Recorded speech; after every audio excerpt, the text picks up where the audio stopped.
संत हमेशा अपने सत्संग में केवल उस परम पिता परमात्मा की प्राप्ति का रास्ता बताते हैं।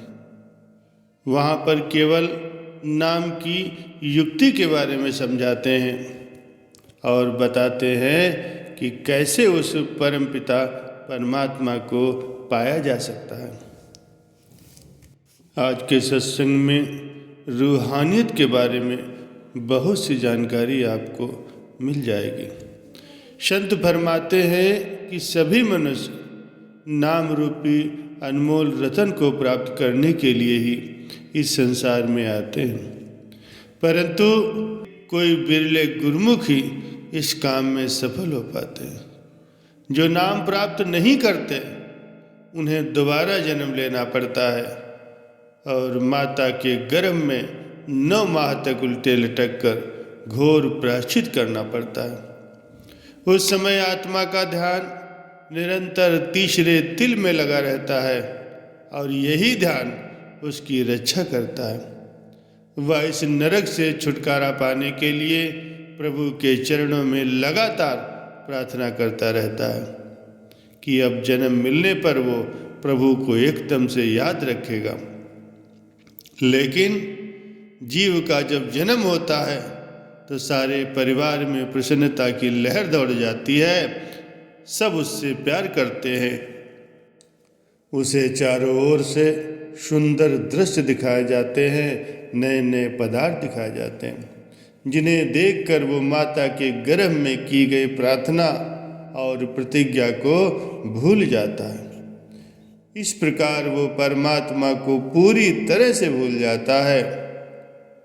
अतः अंत समय में संसार की कोई वस्तु उसका साथ नहीं देगी, फिर भी वो प्रभु को भुला रहता है। युवावस्था में तो वो धन संपत्ति और विषय वासना का पूरा दास बना रहता है और वो प्रभु का नाम जो उसे दुखों और बंधनों से मुक्त कराने वाला था, उसकी ओर उसका ध्यान नहीं जाता। वो हर क्षण माया के पीछे भागता है और भागते भागते थक जाता है, व्याकुल हो जाता है। इस प्रकार से वो अपना अनमोल जन्म यूं ही गंवा देता है। ना तो वो शब्द धुन को पकड़ पाता है, ना ही अपने मन को बस में कर पाता है। वो मनुष्य जन्म के अपनी असली उद्देश्य को नहीं समझ पाता। वो बूढ़ा हो जाता है और अंत में फसल काटने वाले मजदूरों की तरह यमदूतों द्वारा पकड़ लिया जाता है। किसी को पता नहीं चलता कि वो किस तरफ से आए और कहाँ ले गए। जिन्हें अपना बनाने का वो यत्न करता रहा, जिसे अपना समझता रहा, उसने भी उसका कोई साथ नहीं दिया। तो विचार करना पड़ रहा है कि हम पूरी उम्र क्यों व्यर्थ गंवा रहे थे। हमने क्यों नहीं उस परम पिता परमात्मा की भक्ति की। हमने क्यों नहीं उस पूर्ण सद्गुरु से नाम प्राप्त करने की कोशिश की, उसको क्यों नहीं अपना बनाया। व्यर्थ की माया जाल में फंसे रहे, अपना मनुष्य जन्म यूं ही बेकार कर दिया।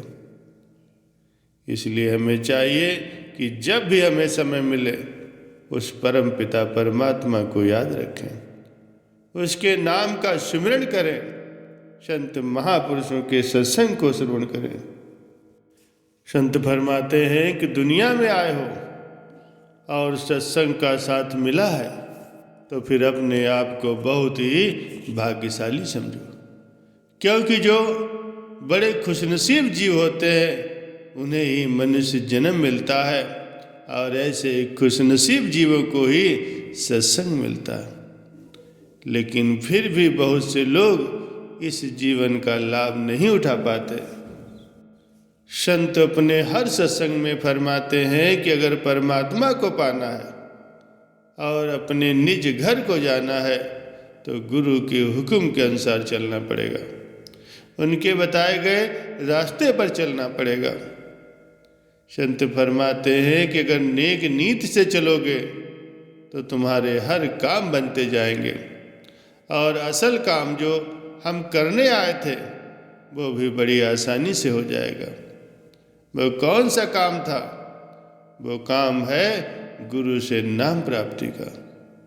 जब हम सत्संग में श्रवण करते हैं, सत्संग में जाते हैं, तब हमें नामदान की अहमियत का पता चलता है।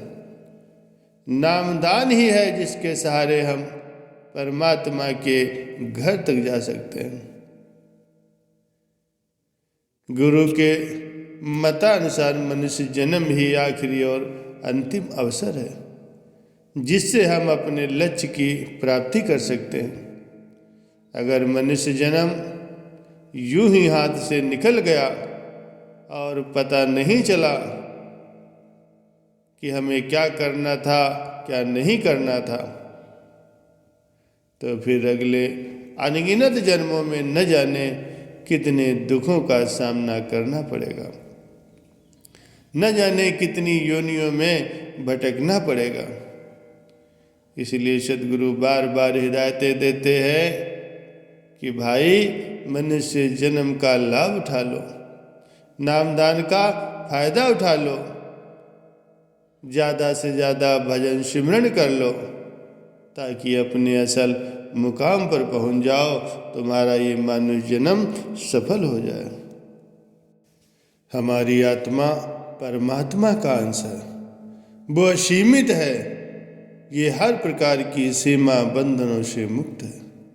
पर हमने अपनी तवज्जो, अपने ध्यान को उस असीमित परमात्मा से हटाकर अपने व्यक्तित्व को सीमित कर लिया है, साधारण परिस्थितियों की ओर मोड़ लिया है। जब तक हमारा ध्यान अपनी असलियत यानी कि परमात्मा की ओर से हटा रहेगा, हम द्वैत में फंसे रहेंगे और उस परम आनंद से जो हमारी पहुंच में है सदा अनजान रहेंगे, उससे दूर रहेंगे। संसार और उसकी वस्तुओं के माया जाल में उलझकर हम अपना जीवन बर्बाद कर देते हैं और बार बार इस भौतिक जगत की माया और भ्रम का शिकार होते रहते हैं। हमारी अवस्था उस सेवक के जैसी है जो अपनी राजा के हुक्म से किसी दूसरे मुल्क में जाता है। वो सेवक उस मुल्क में जाकर के अद्भुत और आश्चर्यजनक कार्य करता है और फिर अपने राजा के पास वापस लौट आता है। राज दरबार में राजा उससे पूछता है, क्या तुमने वो काम किया जिसके लिए मैंने तुम्हें भेजा था? सेवक जवाब देता है, मालिक मैं आपका आभारी हूँ। जहाँ आपने मुझे भेजा था वो एक अद्भुत स्थान है।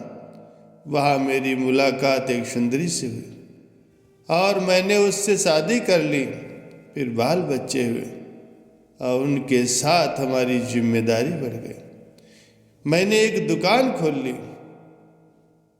राजा ने बीच में टोक दिया, पूछा, लेकिन उस काम का क्या हुआ जिसके लिए मैंने तुम्हें भेजा था?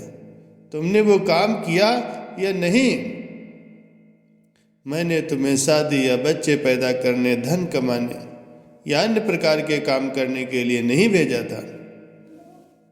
सेवक ने अपना सर शर्म से झुका लिया, बोला, मालिक मुझे अफसोस है, मैं आपके वचनों को भूल गया था। मैं भूल गया था कि आपने क्या आदेश दिया है, मुझे क्या काम करना था। मैंने इस ओर ध्यान नहीं दिया। राजा बोला, तुम वही काम क्यों भूल गए जिसके लिए मैंने तुम्हें भेजा था? अब तुम्हें उसी काम के लिए दोबारा जाना होगा। और यही कारण है कि हम भी बार बार इस संसार में भेजे जाते हैं, क्योंकि हम अपना असली काम भूल जाते हैं। वो काम अभी भी अधूरा है। जब तक वो काम पूरा नहीं होगा, हमारा इस संसार में आना जाना बराबर लगा रहेगा। इसीलिए संत महापुरुष भजन सिमरन पर जोर देते हैं, बार बार चेतावनी देते हैं कि जितना ज़्यादा से ज़्यादा हो सके भजन सिमरन करो, मालिक की याद में बैठो। मालिक द्वारा बताए गए काम को पूरा करके ही हम अपने निज धाम पहुँच सकते हैं और हमारा ये मनुष्य जन्म लेने का मकसद पूरा हो सकता है।